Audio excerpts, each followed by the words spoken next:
So I'm going to show you some marketing. But what you're going to see is not marketing, catch-up marketing. This is state-of-the-art marketing. It's leap-ahead marketing, and I'll show you why for a few reasons. For me, marketing is business. Marketing is the growth engine for the business. So when I'm talking about marketing, I'm really talking about growing the business.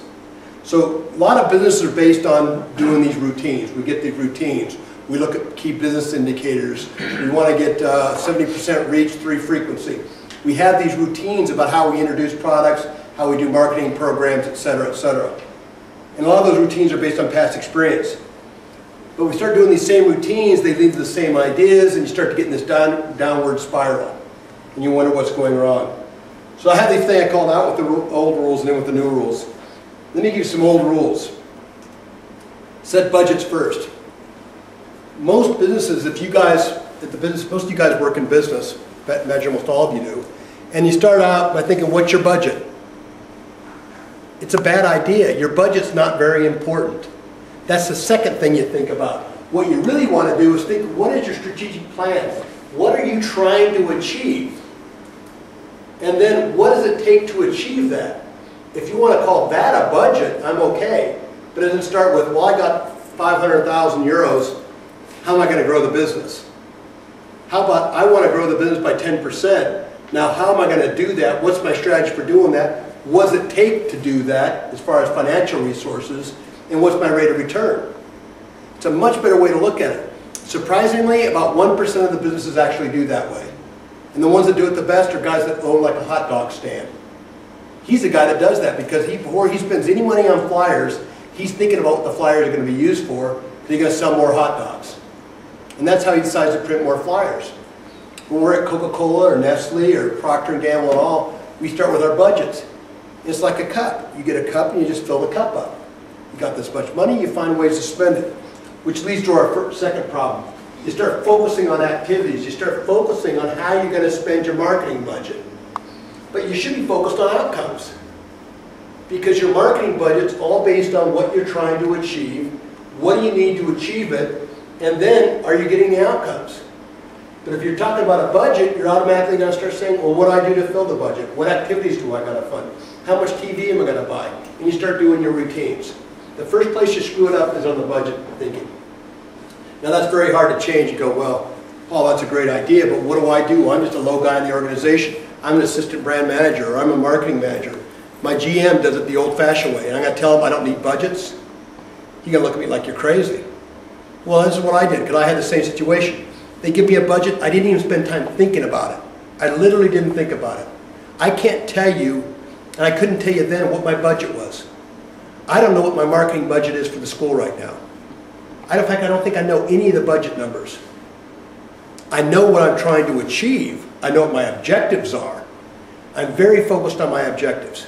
But I don't care a lot about the budget. Now, so when the manager gives me the budget, it's different when you're a general manager, but when I was lower in the organization, the manager gives me the budget, I just park it. I don't think about it. And I start thinking about what I'm trying to achieve. And here's my plan. I start building my program based on what I think I want to get. I got my objective. I want to increase sales by this much. I want to increase profits by this much. I focus on my objectives and what I need to do to grow the business. And then what it's going to cost me to do that is my last question when I put my strategy together and do my return on investment. Then I go pull my budget out. Do I have enough or do I not have enough? If I have enough, maybe I have more than enough. Fine. I only spend what I need and maybe I'll return more profit. Because my manager is expecting I'm going to spend the budget. But I'm not paying attention to that. I'm paying attention to what I'm trying to do with the business. Now, if I need more money, no problem.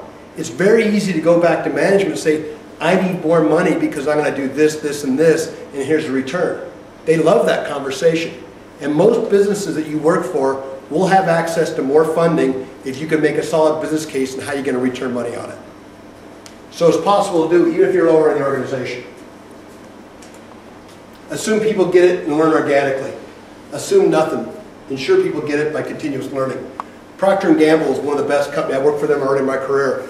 And Procter & Gamble is a great company. I think they're better than Coke, as a matter of fact, because if a Procter guy comes to the door and you shoot him, the guy right behind him is just as good if you're a competitor. And you shoot the next guy. Or here comes another guy and he's just as good. Every Procter guy is good. Year after year.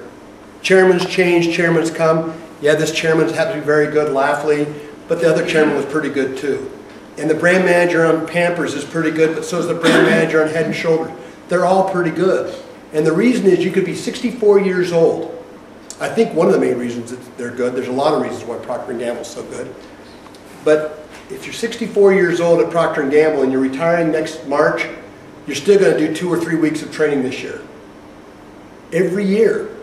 Training is a part of what you do. You're constantly getting it better. You're a student for life when you're at Procter & Gamble. Internal trainings, external trainings, it's just part of what they do. It's part of the business. It's institutionalized learning. Now I think a lot of you understand that or you wouldn't be here. You're here because you want to learn more and you know that education is important to do it. It's not just something you get in your box checked. Because at Procter & Gamble, that's not the way they look at it. They're learning their entire careers. Continually expand for success. Boy, is this a problem in this part of the world. That we got to grow the business, we got to expand, we got to expand, we got to expand.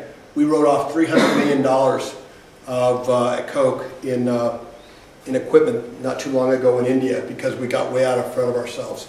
We had this field of dreams mentality that says build it and they will come. You know, when we built factories, we built plants, and then we wouldn't get the return on investment because it's not about expanding, it's about hunting where the business is, or farming existing business. There's kind of a mentality that way about hunters and farmers. Most of us want to be hunters. We want to go out and hunt new customers. But if you think about it, what you really want to do is farm your existing relationships. Most companies, when I hear them talking about, well, we got to go and grow our business. The IKEA guys we worked with not too long ago were talking about, well, we need to grow our business. I go, what's your market share? 16%. And they want to go build other stores all around. I go, well, wait, 16% in where you're at? You could grow your business 5 times. I mean, you have a lot of growth opportunity right where you're at. Get up to around 45, 50, 55%. Then go tell me you need to build another store or build another factory or enter a new market. But maybe you should farm the existing relationships you have now. Somebody told me a banking number, it's the same, pretty similar for the mobile phone business. It costs about 120 euros to get a new customer. And it costs about 10 to 15 euros to keep an existing customer. So it's a lot about, not about continually expand, it's about maximizing existing resources, existing access, and existing customers. But that's not what most marketers are thinking about. They're getting too caught up in ego about going out and capturing new customers. And it can lead to a bad idea. Innovation. Boy, you hear the word innovation a lot. Now, some people are using innovation in a way that I think makes an awful lot of sense. But a lot of people think of innovation as being something completely new. I remember this in the year 2000. I was talking about Coca-Cola. We had a chairman, kind of a crazy guy, and he decided that he was so excited about what was going on in the dot-coms that Coke had to be a part of that. So Coca-Cola is going to be in the dot-com business. In fact, and this is going to sound crazy, he shut down the learning center across from the headquarters in Atlanta, shut down the learning center and put it into a dot-com incubator. We're talking about the Coca-Cola company, you know the soft drink guys? That's innovative, right? It's also stupid because you should have thinking about renovation. The Coca-Cola company in 2000 was about carbonated soft drinks. The writing was on the wall, just like it is for Maliv and Taro in 1995.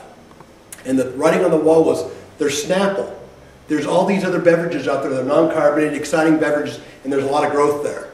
Instead of screwing around with dot-coms and mobile telephones, maybe we should have been thinking about iced teas and juices and juice drinks in 2000, instead of thinking about when we did. And look at the stock price. Coca-Cola stock price today is just about $1.50 lower than it was 10 years ago. $1.50 lower than 10 years ago. So that's not very good growth. And they're so focused on going out and at the time, was so focused on innovation. But it should have been renovation. Should have been thinking, what's your core business? What are your brand assets? What are your capabilities of your people? How do you renovate that instead of trying to go do a revolution? Revolution, people get killed. And to me, innovation, if it means revolution, is a bad idea. If it means renovation and evolution, I'm all for it because a business needs to evolve. But that needs to change completely.